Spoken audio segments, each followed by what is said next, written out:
Que assim seja e que seja sempre e sempre de agradecimento a oportunidade da tarefa, a oportunidade do trabalho.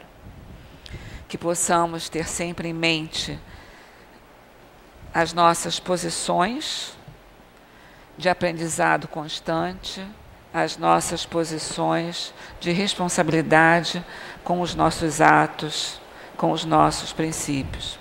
E lembrando sempre, a boca que fala está mais próxima do ouvido que necessita ouvir, né? Então, somos todos espíritos ainda em processo de evolução, em processo de aprendizado, e algumas vezes a gente precisa estudar mais um pouquinho para entender um pouquinho melhor aquilo que nos compete fazer, aquilo que nos compete compreender. Bom, lei. Nós fomos lá no dicionário do Michaelis, não foi o Aurélio, foi do Michaelis, porque é o que estava lá disponível em um determinado site, e diz assim, ele dá como definição de lei: preceito emanado da autoridade soberana, algumas das definições que ele dá.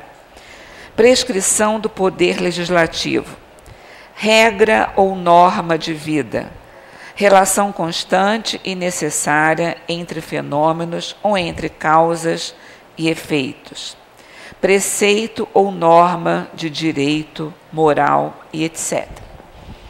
E a gente pensa o seguinte: todos nós somos regidos por leis na sociedade que nós vivenciamos. Nós temos as leis que regem o condomínio que a gente mora, nós temos as leis que regem os direitos que nós temos, né, dentro dessa sociedade, nós temos as leis que regem uma escola, um hospital, uma casa espírita. Todos nós somos submetidos a leis, nas mais diversas formas que nós possamos nos deparar na nossa vida. Mas muitas vezes nos tornamos assim um pouco rebeldes em relação a essas leis. Muitas vezes, embora consigamos compreender essa necessidade, muitas vezes pensamos assim: mas será que precisa ser assim mesmo? Será que tem que ser assim mesmo? Não pode ser de maneira diferente? Por que eu preciso chegar, se a reunião da Casa Espírita vai começar às 5 horas, por que de repente eu preciso chegar um pouco antes, uns 10, 15 minutos antes? Por que eu não posso chegar somente na hora da aplicação do passe? Por que eu preciso chegar antes e ouvir a reunião, participar da reunião? Porque são regras estabelecidas por uma direção.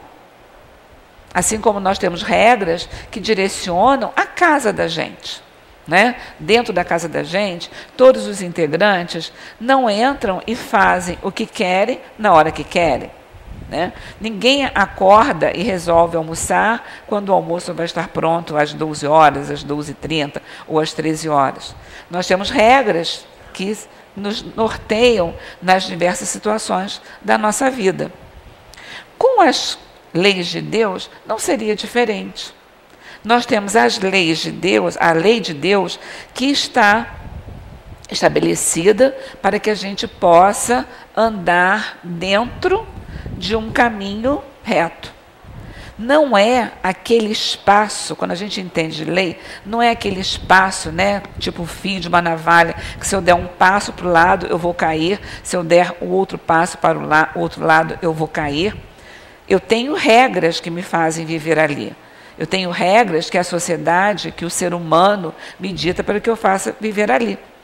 Mas eu não tenho essas regras de uma forma tão, né, dura quanto a gente possa imaginar.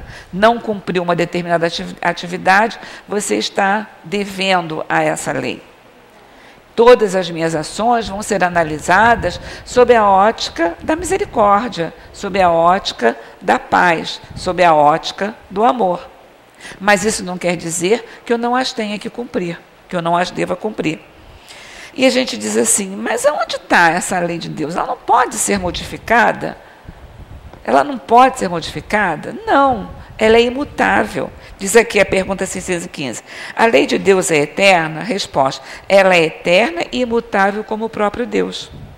Eu não tenho um jeitinho de mudar. Eu não tenho um jeito de modificar isso. Porque vai depender exclusivamente, vai estar ligado, melhor falando, vai estar ligado diretamente à minha ação, à minha consciência. Então, eu não tenho como mudar, nem como dar aquele jeitinho, para saber se as coisas podem se acomodar de uma forma ou de outra. E as ações dessa lei, a minha permanência nessa lei, né, quando ele diz para mim que eu só sou infeliz quando eu me afasto da lei divina, quando eu me afasto da lei de Deus, eu percebo isso em tudo que está à minha volta. E partindo antes disso, eu percebo isso no meu organismo. Se a gente analisar o organismo da gente de uma forma detalhada, a gente vai perceber que tudo funciona adequadamente com o objetivo para o qual ele foi criado. Nós estamos aqui agora, nós não sabemos quantas vezes o coração está batendo, quantos litros de sangue está circulando pelo nosso organismo, quais as substâncias que estão sendo preparadas para uma excreção. Né? Quais os movimentos, quantas vezes eu estou piscando os meus olhos, quantas vezes as minhas pálpebras estão batendo. Eu não estou comandando se está chegando, né, as partes mais internas do meu organismo, se está chegando um alimento sólido ou se está chegando um alimento líquido.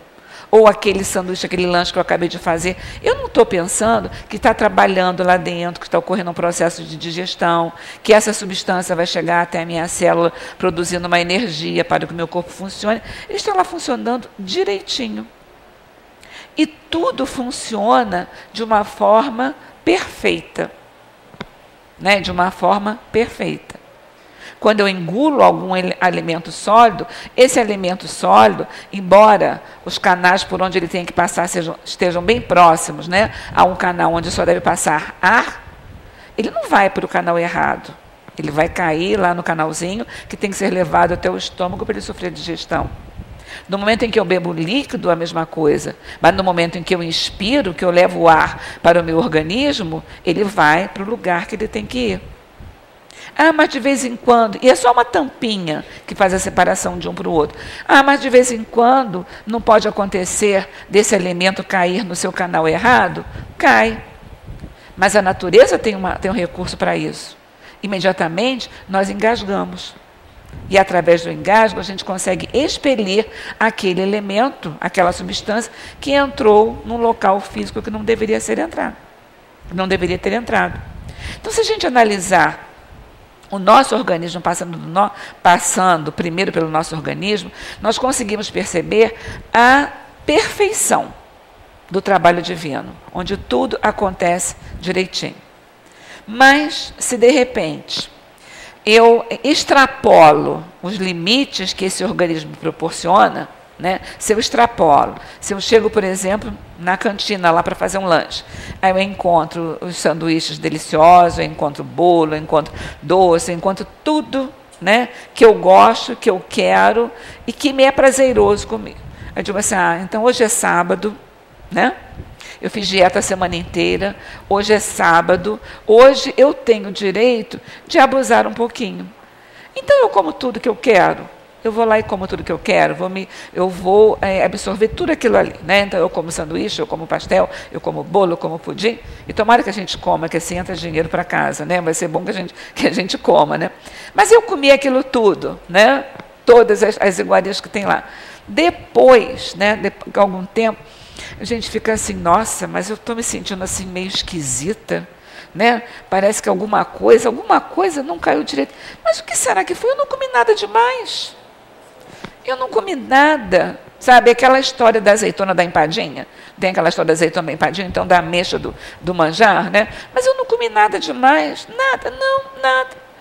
Só comi um pastelzinho, um risoles, comi um bolo assim, comi outro bolo assado, tomei um suco, depois tomei um refrigerante, que eu estava morrendo de vontade de tomar um refrigerante. Aí depois eu fiquei com vontade de comer alguma coisa salgada, porque o doce me enjoou, aí eu comi mais o salgado. E assim, mas eu não comi nada demais. Eu não ultrapassei esse limite. Né? segundo a minha visão. Mas o meu organismo está avisando que esse limite foi ultrapassado e muito, né? Então eu sei do mecanismo, do metabolismo que o meu corpo vai desenvolver, mas eu acho que esse metabolismo está muito bem. De repente eu estou achando que eu estou com quase 60 anos e meu metabolismo está lá como se eu tivesse 20, né? Então não dá. Mas antigamente eu comia isso e não sentia nada. Não sentia nada. Agora, quando eu como, é um horror. Eu sinto tudo. O tempo passa, né?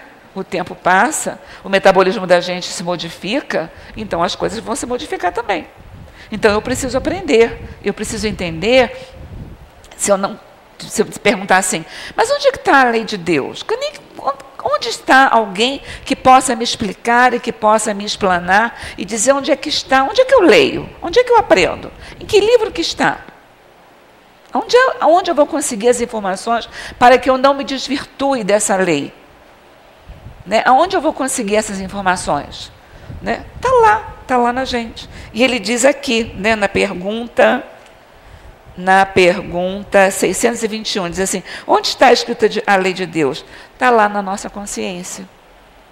E aí, quando a gente descobre que está lá na nossa consciência, complica bastante, né? Algumas vezes complica bastante. Porque eu não posso dizer que eu não conheço, que eu não sei. Está lá gravada na minha consciência. Então, eu não posso dizer que eu não sei. Não, eu não dei essa matéria, eu faltei essa aula. Nesse dia, eu faltei a aula, eu não passei bem, eu não fui à escola. Né? Eu faltei essa aula e depois eu nem consegui pegar esse conteúdo para que eu pudesse estudar outra vez. Eu não tenho como dar essa desculpa, porque está gravada lá e incomoda a gente. Incomoda. Ela vai incomodando na medida em que a gente sabe que está agindo fora da nossa consciência. Ela incomoda. Não precisa que ninguém chegue e diga assim, puxa, Vânia, olha só, você fez isso errado. Não precisa. Está lá gravado em mim. Eu sei dos meus atos errados. Santo Agostinho esclarece para a gente, no Livro dos Espíritos, mais à frente, sobre isso também. Quando ele diz assim, chegue ao final do dia e faça avaliação do seu dia, das suas ações. Se as suas ações foram feitas, né, foram tomadas, foram decisões tomadas, e que você tenha certeza que essas decisões não levaram ao prejuízo de outros companheiros, do seu próximo, então as suas ações foram corretas. Jesus não disse para a gente, faça ao teu próximo aquilo que desejarias que fizesse a ti mesmo? E está claro isso para a gente. Ama teu Deus acima de todas as coisas e ao próximo como a ti mesmo. Faça teu próximo o que gostarias que fizesse a ti.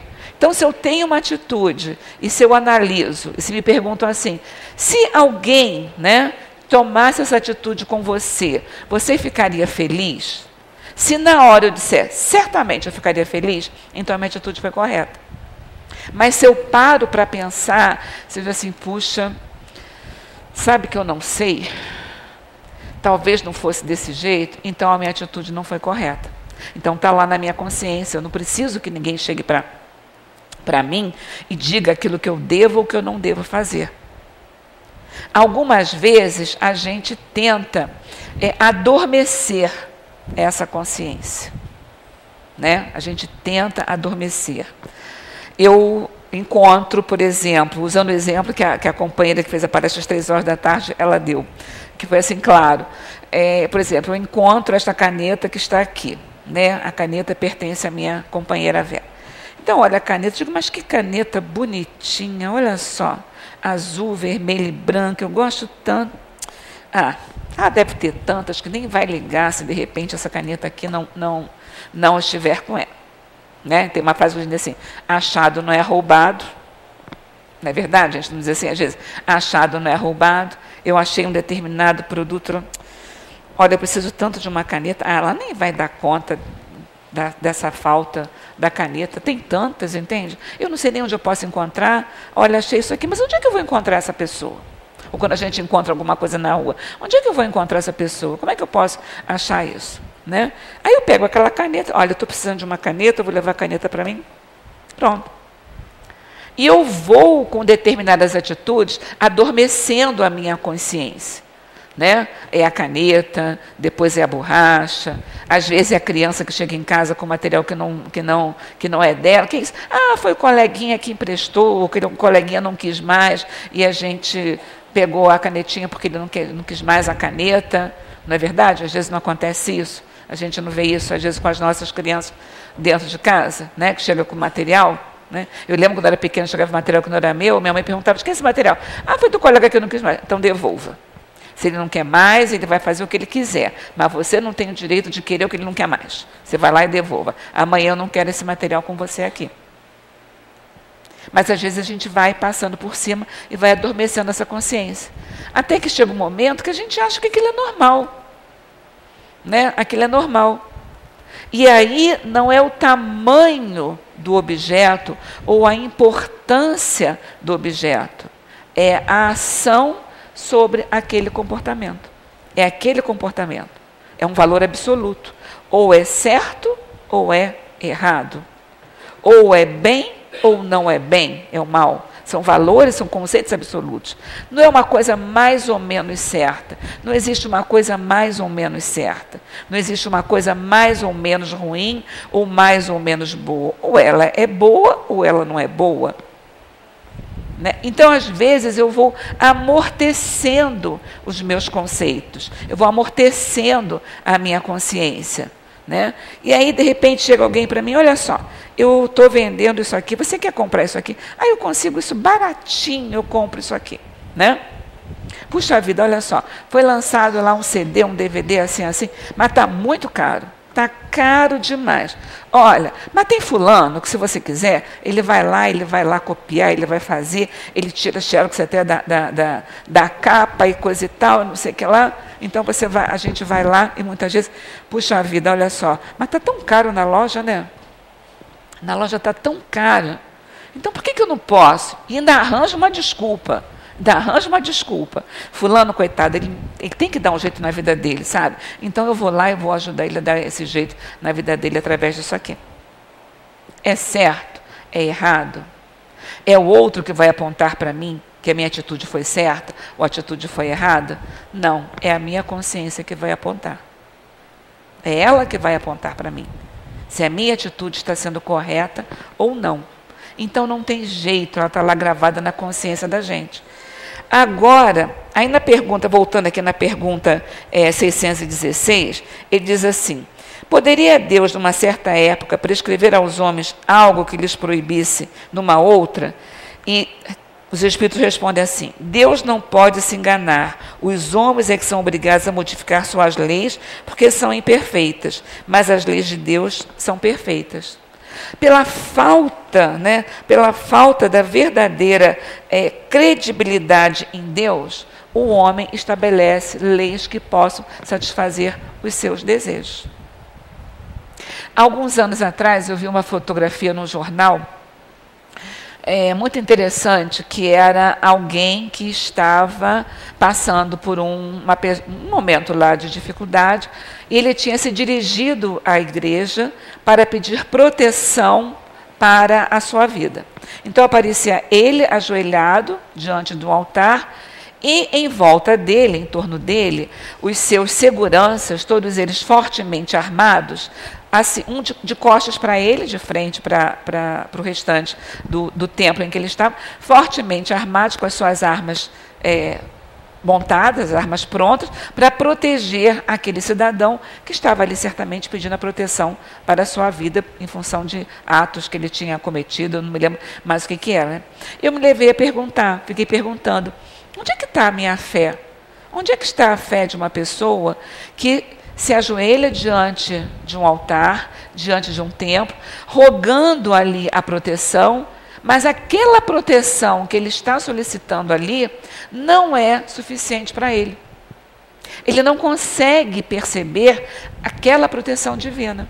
Além da proteção divina que ele foi ali solicitar, ele precisa da proteção dos homens, dos seus seguranças, né, armados, para protegê-lo de uma determinada situação que poderia vir a acontecer ou não.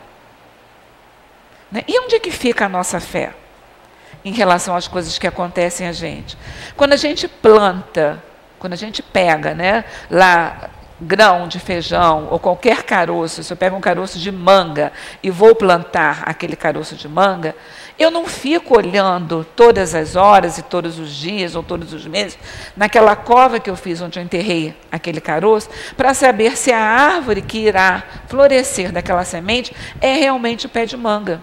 Eu não tomo conta, eu cuido. Eu molho, eu protejo, né? eu adubo a terra, mas eu não tomo conta todo dia para ver se aquele caroço vai realmente resultar num pé de manga. Eu tenho certeza absoluta da ação de Deus ali. Mas quando as coisas acontecem comigo, quando eu passo por uma determinada dificuldade, seja ela material, seja ela emocional, seja ela espiritual, eu me pergunto por que está acontecendo comigo. Onde está Deus que não me vê?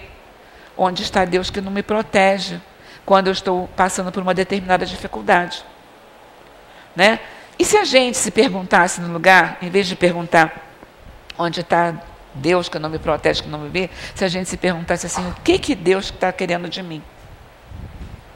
O que Ele quer de mim quando eu passo por uma determinada provação, que não seria provação, né? Quando eu passo por uma determinada dificuldade, o que eu estou precisando aprender em relação à sua lei que eu ainda não consegui? O que eu preciso aprender? Eu preciso aprender o quê? A ser mais tolerante, a ser mais paciente, a ser mais observador, a ser menos egoísta, a ser menos impulsivo. Eu preciso aprender a pensar mais, né?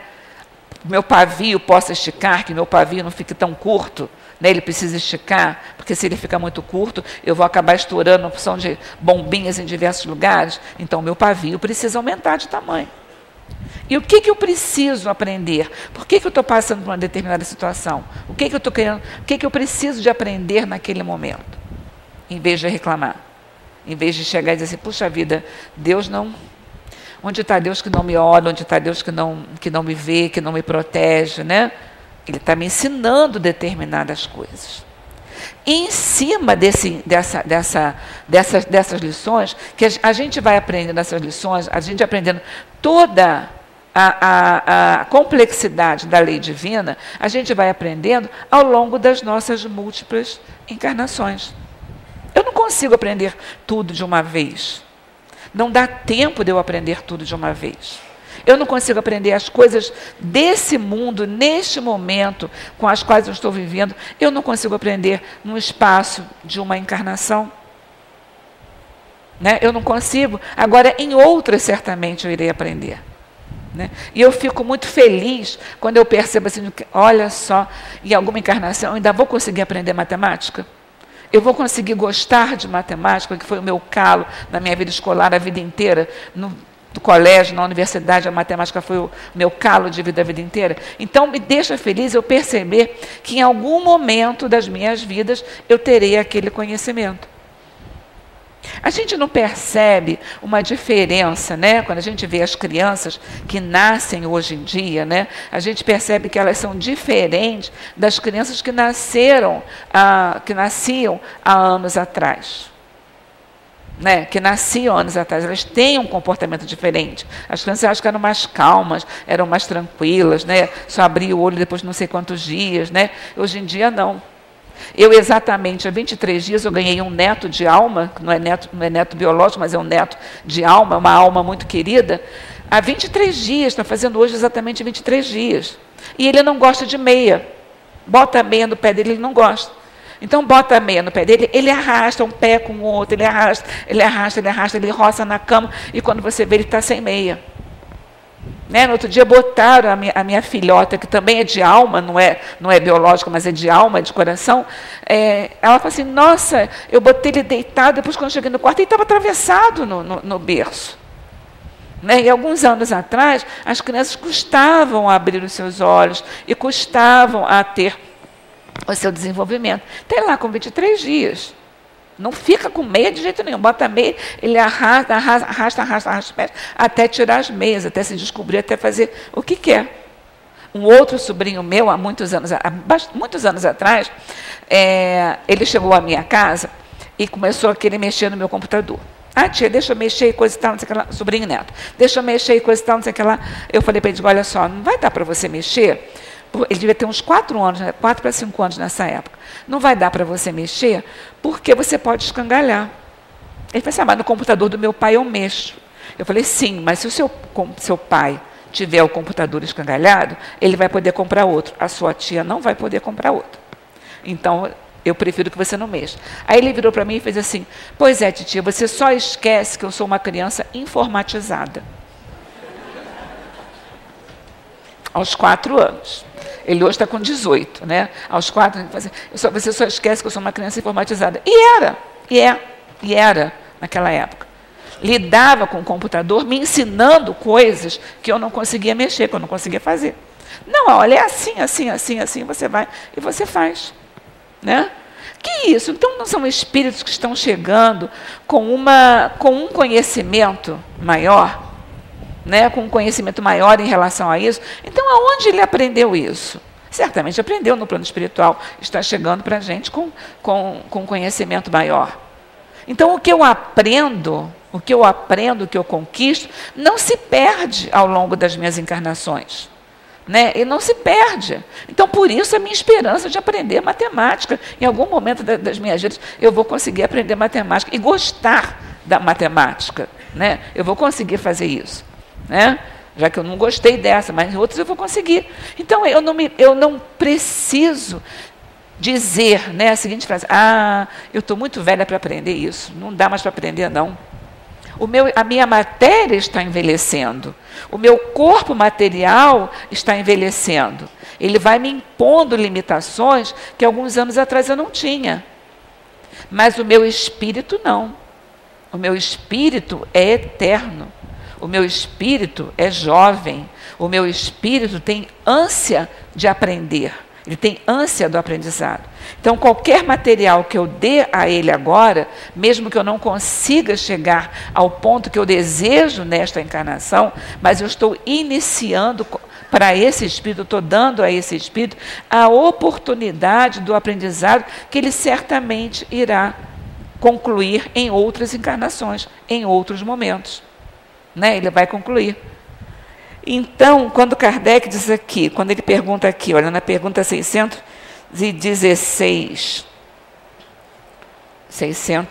na 617, quando ele diz assim, qual é a abrangência das leis divinas? Concernem outra coisa que não apenas a conduta moral? Ele diz assim, todas as leis da natureza são leis divinas, visto que Deus é autor de todas as coisas. O sábio estuda as leis da matéria, o homem de bem estuda as leis da alma e a pratica. Então, paralelamente a esse meu saber da matéria, eu preciso também alavancar o meu saber moral. A gente não tem as duas asas na evolução espiritual, a asa do conhecimento e a asa da moralidade? Então, eu preciso alavancar esse saber moral também. Né? E esse saber moral eu vou alavancar na minha vida de relação. Eu não consigo alavancar esse meu saber moral se eu me colocar insulada, se eu estiver num lugar em que eu não conviva com ninguém, onde as regras sejam as minhas regras. Né? Onde o comando seja meu. Eu preciso estar nessa vida de relação, nessa vida de choques, nessa vida de espinhos, e de se espeta daqui, e se espeta dali. A gente precisa disso para poder aprender a conviver. Porque eu só vou aprender, só vou alavancar essa minha questão da moralidade a partir do momento em que eu convivo com os outros.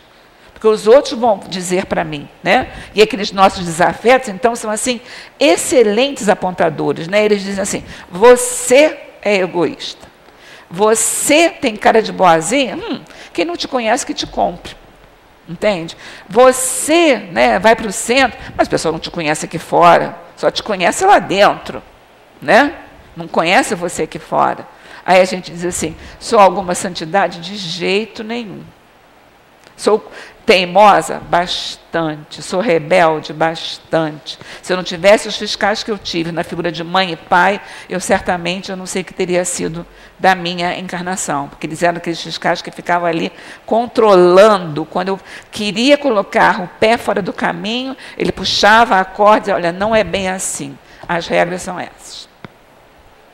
Aqui dentro, as regras são essas.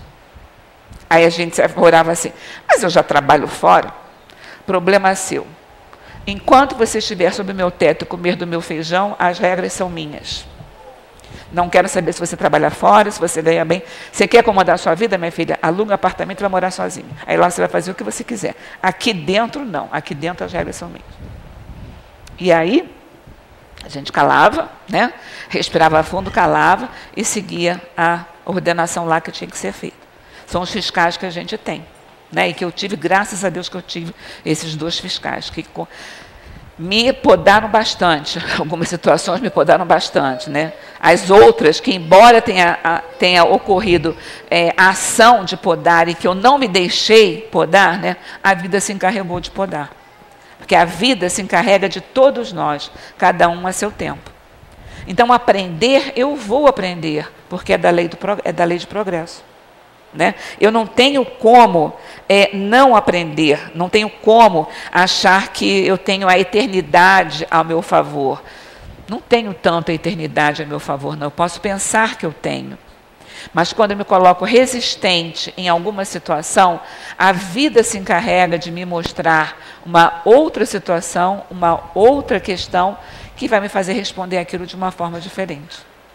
Lembra quando a gente entrava no ônibus pela porta de trás, né? E que o trocador ficava assim, dá um passinho à frente, por favor, dá um passinho à frente, por favor, e as pessoas não chegavam para frente, de repente o motorista freava, e você era jogado lá para frente, aí pronto, o ônibus ficava todo acomodadinho, tinha lugar bastante para quem entrava na porta de trás não ficar pendurado na porta.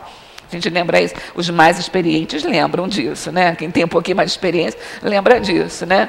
Então, isso é a vida. Se eu não a faço por bem, se eu não aprendo por amor, se eu não aprendo, né, de uma forma mais equilibrada, isso não quer dizer que eu não vá aprender. Eu vou aprender sim. Mas eu vou aprender talvez com um lamento maior, vou aprender com uma dor maior, mas eu vou aprender. Aí eu tenho 2 opções. Ou eu vou aprender, né, e vou tentar modificar para não sofrer, porque eu não quero sofrer. Eu quero ser feliz. Não foi para isso que eu fui criada? Eu fui criada enquanto espírito simples, ignorante de conhecimento, mas com a certeza que eu vou chegar lá no outro extremo, no outro ponto extremo. Eu vou chegar à perfeição e, consequentemente, à felicidade. Então, eu vou aprender. Quanto tempo eu vou levar para aprender vai depender de mim. Né, eu sempre comparo, até por experiência de trabalho, comparo a uma classe. Se hoje você tem um grupinho de alunos entrando no jardim de infância, e daqui a 9 anos, espera-se que todos estejam concluindo lá a última série do primeiro segmento. Mas nem todos que estão entrando hoje no jardim de infância, daqui a 9 anos terão concluído lá a 9ª série. Né? Alguns podem ter parado na primeira, na segunda, na terceira. Alguns não aprenderam direito um determinado conteúdo e tiveram que repetir aquela série. Outros abandonam achando que quando quiserem voltar, vão conseguir voltar um ponto mais elevado. E não, e vão ter que voltar daquele mesmo ponto que eles deixaram para poder chegar até lá. Nós somos assim. Todos nós somos criados da mesma forma. Alguns espíritos conseguiram aproveitar adequadamente a lição, os ensinamentos, e conseguiram chegar onde precisariam chegar. Outros não, né? Nos quais eu me incluo, não. Então, a gente vai lá aprendendo, a gente vai lá aprendendo, a gente vai aprendendo. Aí dizem assim, você vai fazer palestra, aí você treme assim, né? Fica todo tremendo, eu vou fazer, vou. Eu brinco com a colega, digo, olha só, quando você chegar lá no plano espiritual, você vai responder por isso. Olha só, você botou fulano para falar, né?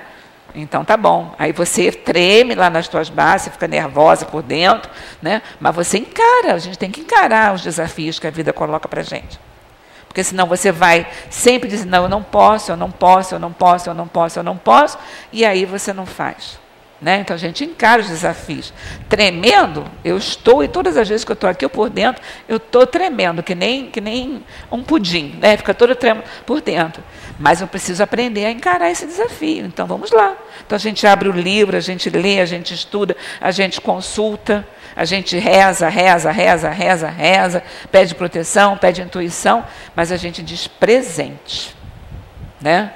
Com os defeitos, com as qualidades que a gente conseguiu um pouquinho, com os defeitos imensos que a gente tem, com o temperamento rebelde, com a opção de coisa, mas a gente está lá dizendo presente, porque, Senhor, pelo menos eu quero ter a certeza de que eu estou tentando fazer alguma coisa. Eu estou tentando modificar alguma coisa, eu estou tentando agir, levar a minha vida dentro das tuas leis. Consigo sempre? Claro que não. Claro que eu não consigo. A gente consegue sempre? Não. Mas isso me faz desistir? Também não. Eu sou insistente. Isso faz desistir? Não. Então eu não posso desistir. Deus não desiste de mim. Ele desiste de mim? Ele desiste da gente? Jesus desiste da gente? Então por que eu vou desistir de mim? Se eu tenho esse amparo ao meu lado, por que eu vou desistir de mim? Eu preciso ajustar o meu conhecimento, ajustar as minhas ações. Na pergunta 874, que nos fala da lei de progresso, lei de liberdade, perdão. Não, acho que é progresso. Lei de justiça, amor e caridade. Nenhuma, nem outra, nem outra. Tá? É a lei de justiça, amor e caridade. Kardec pergunta assim: se a justiça é uma lei da natureza, como se explica que os homens a entendam de uma forma tão diferente e que um considere justo ao que o outro parece injusto? Resposta dos espíritos: é porque a ela se misturam frequentemente paixões que alteram esse sentimento, como a maioria dos outros sentimentos naturais, e fazem ver as coisas sob um ponto de vista falso. Né? É aquele desculpismo que eu arranjo para mim. Né? Aquele desculpismo. A gente não arranja desculpismo para a gente? Eu arranjo para mim. De vez em quando eu arranjo os desculpismos assim, perfeitos. Depois eu fico morrendo de vergonha da desculpa que eu arranjei. Mas eu arranjei a desculpa ali naquele momento. Né? São os desculpismos que a gente arranja. É o dedo apontado para o outro quando o dedo tem que estar apontado para a gente. É o dedo apontado para o filho do vizinho que é terrível. Ele é terrível.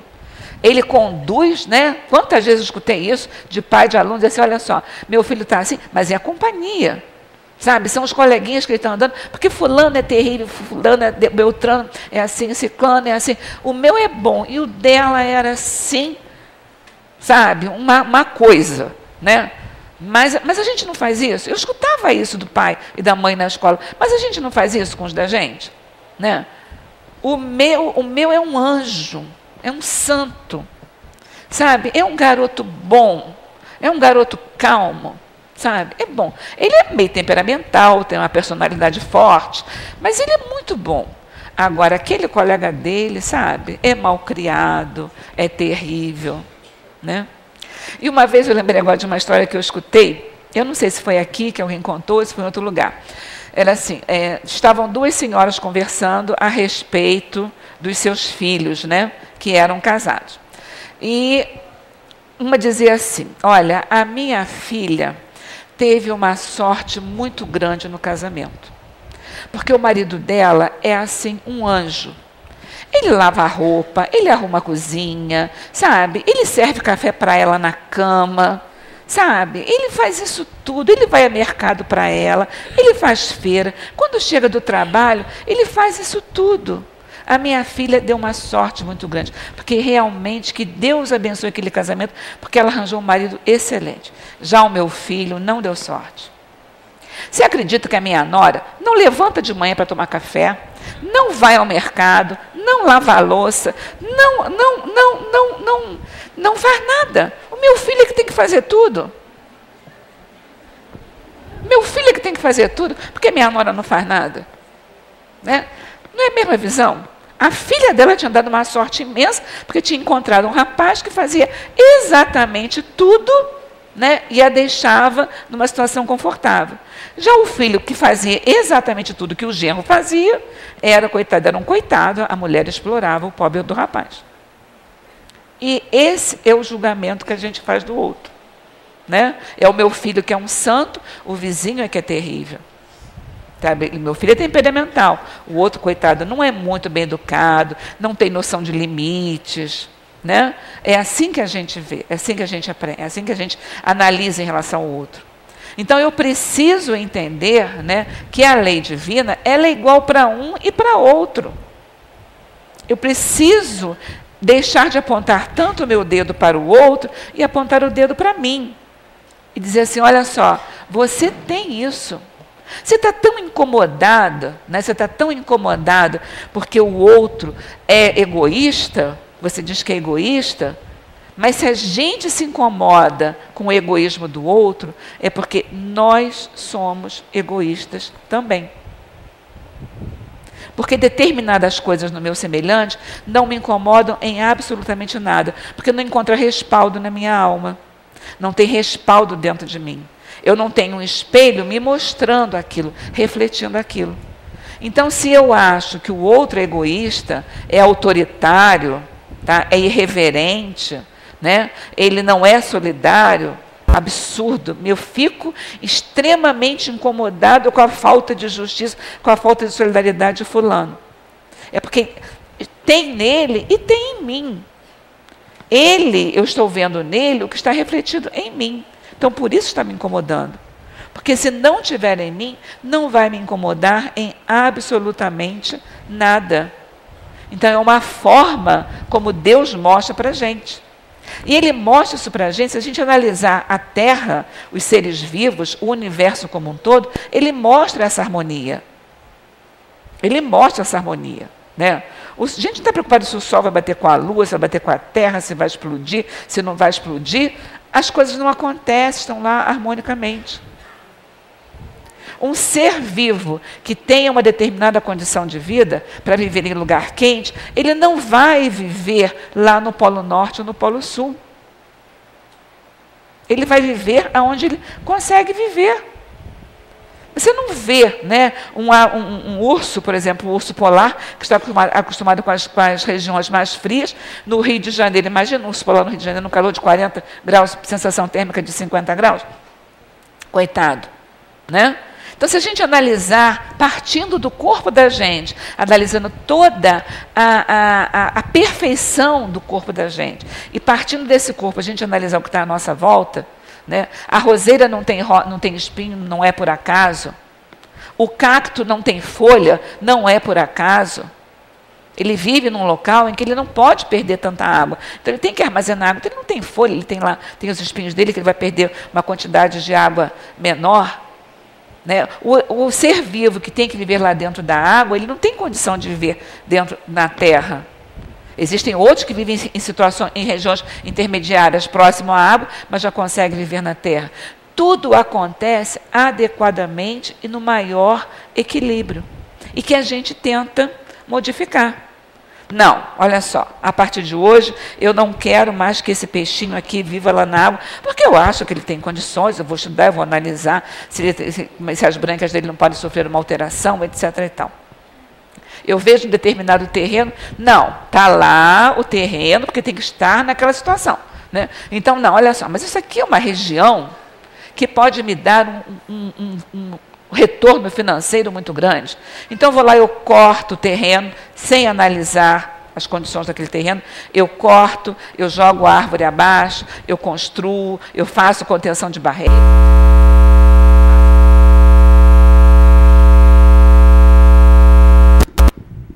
Alô? Foi. Paciência, tá vendo? Testando a paciência da gente. Né? Então, eu vou lá, faço contenção de barreiras, faço uma coisa, faço outra. Aí, de repente, chove, né? Vem água abaixo, aí vem. Aí, aquele meu retorno financeiro deixou de existir. Né? Eu não analisei, eu tentei ultrapassar, né, as leis divinas, achando que eu posso mais. Eu posso mais, então vai lá e chove, aí desce barreira, desce água, soterra tudo, acaba com tudo, porque eu achei que eu poderia fazer mais do que isso. Né? E aí, continuando, né, no entendimento da lei divina, na pergunta 625, Kardec pergunta assim, qual o tipo mais perfeito que Deus tenha oferecido ao homem para lhe servir de guia e modelo? É a resposta mais curta, né, do Livro dos Espíritos. Jesus. Outros educadores vieram antes de Jesus? Vieram. Existiram outros educadores? Sim. Existiram outros educadores depois de Jesus? Existiram. Que vieram nos mostrando, né, determinadas situações, determinadas condições da lei humana em relação à lei divina. Eles vieram nos mostrando. Mas Jesus veio trazer para a gente que a lei não é de guerra, a lei não é de talião, a lei não é do fez, levou, deu, levou. Ele veio mostrando para a gente que essa lei que me faz permanecer em determinados parâmetros, né, lá na minha consciência, é uma lei de amor. Não é a lei que está lá para me castigar, que não está lá para me punir. Ela está lá para acender a minha consciência, essa consciência que muitas vezes eu procuro colocar panos quentes em cima dela. Eu procuro adormecer essa consciência. Né? Então ele veio mostrar para mim que essa consciência, essa lei é uma lei de amor. Que o fato de eu ter feito errado não me coloca em condições de penas eternas. Eu posso ter agido errado, mas eu não estou sofrendo, não vou sofrer eternamente por aquilo que eu fiz errado. Ele me mostra uma possibilidade, ele me mostra uma saída, ele me mostra uma condição de dizer, olha só, você errou, mas você tem como retificar o seu erro? Tem. Você tem outra oportunidade para você retificar o seu erro? Tenho. Então vamos trabalhar por essa oportunidade? Vamos trabalhar por essa tentativa de modificar aquilo que não está adequadamente na sua alma? Vamos trabalhar. E eu tenho o tempo? Você tem o tempo. Você tem o tempo para isso. Você vai dar conta de determinadas coisas na medida em que você tiver condições de. Ele não coloca nos nossos ombros um fardo mais pesado do que aquele que nós podemos aguentar. Ele não coloca em nossas mãos, ele não coloca sobre as nossas cabeças nenhuma seta apontando, nada apontando, nenhuma espada apontando, dizendo, olha só, você errou, agora você vai sofrer eternamente. Acabou. Você vai para o inferno e acabou. Você não vai. Você vai ter os seus dramas, a gente vai ter os dramas lá da consciência da gente, quando a gente age errado, a gente não fica assim? Quando você faz alguma coisa que está errada, a consciência não vai lá cobrar de você? Puxa vida, eu não deveria ter feito desse jeito, eu poderia ter feito de outra maneira. Incomoda, você não consegue ficar. Quando você tem o conhecimento, você não consegue ficar confortavelmente se você agiu de uma forma errada. Mas ele te mostra que você pode agir de uma forma correta. Ele mostra que você tem a possibilidade de agir de uma maneira correta. Você tem a oportunidade de agir de uma maneira correta, ressarcindo aquele tempo que você utilizou, ressarcindo aquela atitude que você teve, que você utilizou. Às vezes a gente teima, às vezes a gente insiste, mas ele mesmo assim, ele não desiste da gente. Ele não nos deixa relegados ao nada, ele não nos deixa relegados à própria sorte. Ele está sempre ao nosso lado, buscando o entendimento para que a gente possa acertar o nosso passo. Né? Aquele passinho para você acertar o seu passo, você acertar o seu dia, você acertar a sua vida, a sua existência. No livro, para terminar, no livro Eurípides, O Homem e a Missão, que conta a história, né, a biografia de Eurípides Barçanufo, na página, no meu, que é uma edição antiga, na página 87, há uma passagem entre Eurípides e Jesus, assim, belíssima, que Eurípides Barçanufo, ele vivia numa cidade que era católica, eminentemente católica, Sacramento, ele era de uma família católica, e ele se converte ao espiritismo. Então ele sofre todas as represálias que essa sociedade, com aquelas regras que aquela sociedade mantinha, ele sofre todas essas represálias. Ele sofre o abandono dos amigos, ele sofre tudo, imagina, uma pessoa ser contra a todo um grupo. Né? E o espírito Hilário Silva nos relata está aqui no livro, né, nos relata um episódio da vida de Eurípides, que está no livro A Vida Escreve, edição da FEB também, e ele conta assim para a gente.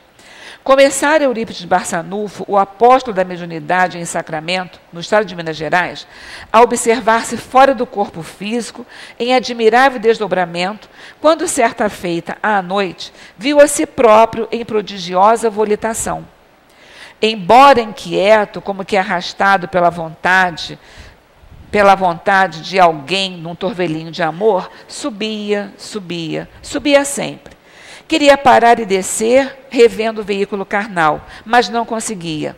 Braços intangíveis tutelavam-lhe a sublime excursão. Respirava um outro mundo, um outro ambiente. Envergava uma forma leve, respirando num oceano de ar mais leve ainda. Viajou, à maneira de pássaro teleguiado, até que se reconheceu em uma campina verdejante.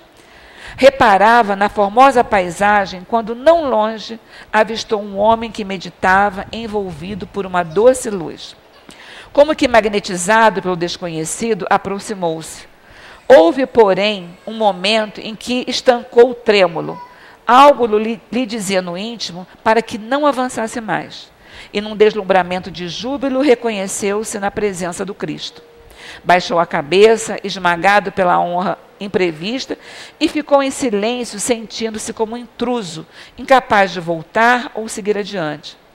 Recordou as lições do cristianismo, os templos do mundo, as homenagens prestadas ao Senhor, na literatura e nas artes, e a mensagem dele, a ecoar entre os homens, no curso de quase 20 séculos.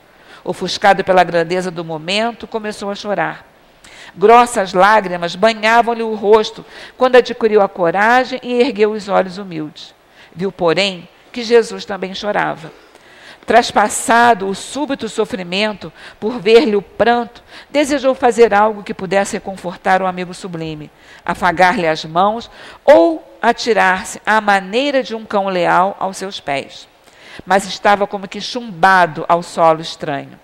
Recordou, no entanto, nos tormentos do Cristo a se perpetuarem nas criaturas que até hoje na terra lhe atiram incompreensão e sarcasmo.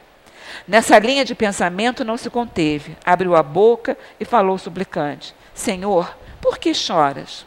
O interpelado não respondeu, mas desejando certificar-se de que era ouvido, Eurípides reiterou: Choras pelos descrentes do mundo? Enlevado, o missionário de Sacramento notou que o Cristo lhe correspondia agora ao olhar e, após um instante de atenção, respondeu em voz dulcíssima: Não, meu filho, não choro pelos descrentes aos quais devemos amor. Choro por todos os que conhecem o Evangelho, mas não o praticam. Eurípides não saberia descrever o que se passou então. Como se caísse em profunda sombra ante a dor que a resposta lhe trouxera, desceu e acordou no corpo de carne. Era madrugada. Levantou-se e não mais dormiu. E desde aquele dia, sem comunicar a ninguém a divina revelação que lhe vibrava na consciência, entregou-se aos necessitados e aos doentes em repouso, sem repouso sequer, de um dia servindo até a morte. Então, olha só. Me lembrei de uma outra companheira da casa, que já está no plano espiritual, da Lourdes Souza, da tia Lourdes, né? Ela sempre costumava dizer, a partir do momento em que você colocou os pés naquela porta, você não tem mais desculpa de dizer que não sabia. Né? Então a gente sabe da nossa responsabilidade, a responsabilidade do conhecimento, a responsabilidade da nossa ação. Então, ainda envolvido por essa mensagem do Eurípides Barçanufo, que a gente possa não negar o Cristo, né? Não negar o Cristo nas nossas ações, nos nossos pensamentos, né? Mas dizer sim a Ele, né? Dizer sim ao conhecimento do seu Evangelho, valorizando essa consciência e valorizando essa encarnação que Deus nos presenteou. Que Jesus nos fortaleça, nos ajude e nos ampare em nossas decisões.